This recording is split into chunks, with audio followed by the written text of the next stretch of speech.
useful resources that can help you on your journey as a parent and caregiver in enabling your child to understand and utilize artificial intelligence in a responsible way. So there's a lot of terms on this beautiful slide, and AI is a very broad bucket.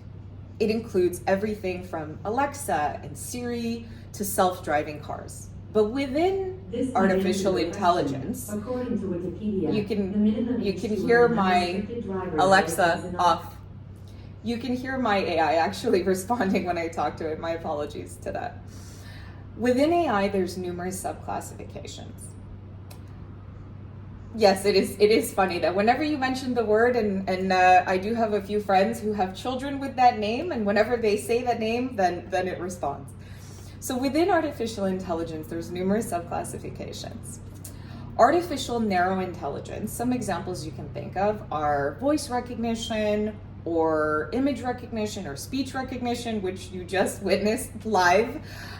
These are designed for a very narrow set of tasks. So you can think about optical character recognition, reading your OHIP or health card. Artificial superintelligence, I won't mention the name of the one that you just heard that starts with an I so that it doesn't respond, or Siri is a good example. And lastly, artificial general intelligence. This is still somewhat hypothetical as a field, and what it would mean, which is actually one of the biggest fears around artificial intelligence, is that AI would become sentient and self-aware. One of the greatest concerns in responsible generative AI includes having strong controls in place to expand the development of artificial general intelligence. Within artificial intelligence, there's a subset called machine learning. And machine learning is the application of artificial intelligence in practice to truly extrapolate knowledge from data that is provided and then employ what's called independent learning. But machine learning models require training. They don't just function autonomously. Within machine learning, there's three main types. Supervised machine learning relies upon providing what's called input data and then labeling it, and then having data trained on outputs. Whereas unsupervised learning can tackle raw data, and it's truly transformative because it can discover hidden patterns in data sets that are provided. Lastly, reinforcement learning requires no data at all, and it learns from interacting with the environment that it is deployed upon. Within a further subset of artificial intelligence, there are neural networks. Now, neural networks are sometimes referred to as deep learning and relies upon an interconnected series of nodes, which are inspired actually by the true engineering of the human brain. But the next level beyond neural networks is something that is very, very near in the horizon, but not yet deployed. This is called neuromorphic engineering. And what this means is that these nodes or these knowledge centers can retain knowledge and information just like the real neural synapses in your brain, which will be truly transformative for software, hardware, and when we look at things like how people navigate Zoom or how people navigate Teams or Google Meet. So that's a really fascinating next level of where the future is headed in terms of neural networks. Now, finally, if you have been watching the news or hearing anything on social media about generative AI, finally we come to generative models or generative artificial intelligence. Now, when it comes to LLMs or large language models, there are three main types based on what's called a transformer architecture. And I share this because I find when I talk about this with my own child and with the children in my life, there's always fun kind of associations that come with explaining transformer architecture to them. Within this architecture, there are different models. So our auto-regressive language models, a good example of that is ChatGPT, predict the next word in a sentence, versus auto-encoding models like BERT, which I'll talk a little bit about later, which was developed by Google. These are trained to predict missing words by utilizing surrounding context. This is very useful in natural language processing tasks like questions, posing a question to ChatGPT or posing a question to BERT, and then expecting an answer. And the third example is a mix of both of the above and is often referred to as the T5 model. Now, the reason that I share these terms is because I truly believe that there's a lot of exclusionary jargon that is used in artificial intelligence. My background is as a neuroscientist and application architect. I also used to code.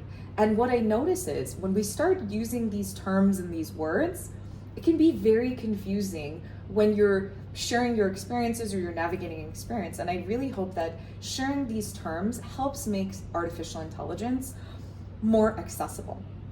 Now, within generative AI, a lot of the questions that I get asked are, how does generative AI even work? Now, within generative AI, there's two different models. There's generative adversarial networks and variational autoencoders. And these are kind of the two tools that you would see in use in generative AI. Now, GANs, or generative adversarial networks, you can picture, just imagine in your mind, two kind of robots fighting each other. This tool is great for image duplication and data generation, and it really uses a type of combative training to train an artificial intelligence model and make it stronger. Whereas variational autoencoders, they detect noise, and noise really in an artificial intelligence model refers to the concept of data that is skewing how the artificial intelligence model performs. Variational autoencoders are really focused on accuracy and removing anomalies. They're appropriate in use cases where accuracy versus creativity is required for transformative models and can be used in things like text generation and creating code. So with generative AI, you can actually have it create code for you to launch and build applications.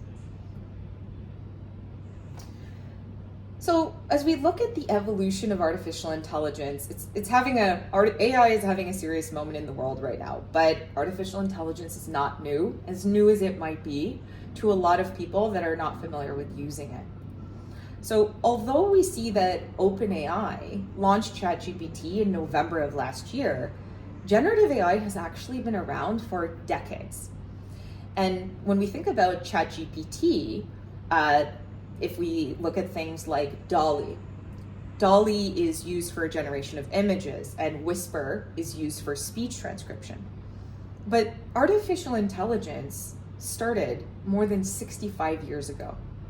There was a gentleman by the name of John McCarthy, and he coined the term artificial intelligence a very long time ago in 1956. So in the 1950s, two main models were developed. And the purpose of developing these models is people needed to generate sequential data, like speech and time series. And within that, these models were called, they have very cool names. They were called the hidden Markov models, which was a statistical model that was utilized to identify hidden parameters, and the Gaussian mixture model, which was used for basically being able to determine accurate predictions for when you had low volumes of historical data to help you with any kind of predictive content. Now, this picture that you see on the left with the tiny little hand is actually a photo of my 12-year-old last month in Berlin at a computer museum, where he was interacting with one of the first chatbots that was ever created, called Eliza. And in 1966, there was a programmer by the name of Joseph Weizenbaum, and he created this program called Eliza. It was a kind of game that was part of the first exploration of human and machine interactions, and it was designed to simulate therapist communication. Now, if you pause for a moment and you imagine that conversational AI and generative AI were already being explored more than 50 years ago, the plans for humanity to utilize artificial intelligence in our daily life are decades old. In the early 2000s, robotic vacuums were very real. And if you reflect on this trajectory and rapid timeline, artificial intelligence is no longer taking a decade to move the needle in terms of momentum and progress. Now it's taking months rather than years.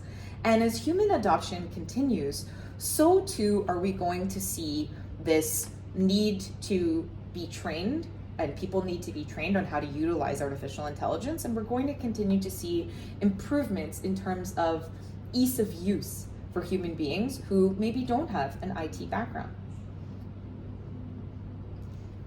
Now, I really want to delve into some of the use cases in healthcare, social services, transportation, and education, coming off of that kind of long explanation of this is what artificial intelligence is, and this is how it works, and these are all of the very complex terms. How do you actually use it? I think as a parent and caregiver, teaching skills like natural language processing, semantic processing, and how to properly utilize prompts in Gen AI tools, this is really going to future-proof your children when they look at their own careers in the future. Artificial intelligence has absolutely limitless potential for automation in education. We can think about things like automation in forms and student tracking, even designing IEPs or individualized education plans with artificial intelligence. If I think about some of the organizations that are already